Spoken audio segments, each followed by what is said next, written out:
Hey friends, we have an option to show seconds in the system tray clock. I'll show you this option first. Right click on the start button and select settings from the menu. Now you can go to the time and language tab on the list on the left hand side. In the right pane select date and time. Now you can expand it here. There is an option here which says show seconds in the system tray clock. So if you check this, you notice that now the seconds are also visible. But what if this is grayed out or not available?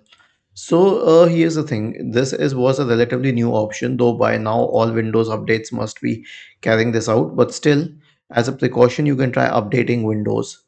Right click on the start button and select settings from the menu. Go to the Windows Update tab on the list on the left hand side. Click on check for updates. Next solution will be a clean boot. It's not very difficult, it's easy. So here's what you have to do. Search for system configuration in the Windows search bar and open system configuration. Go to the services tab and check the box associated with hide all Microsoft services.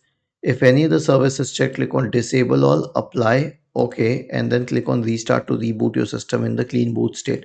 Now in the clean boot state, all third-party programs are disabled, so this will help you isolate the cause. Was this helpful?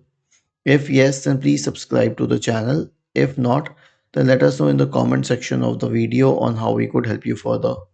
Thank you for watching this video and have a nice day.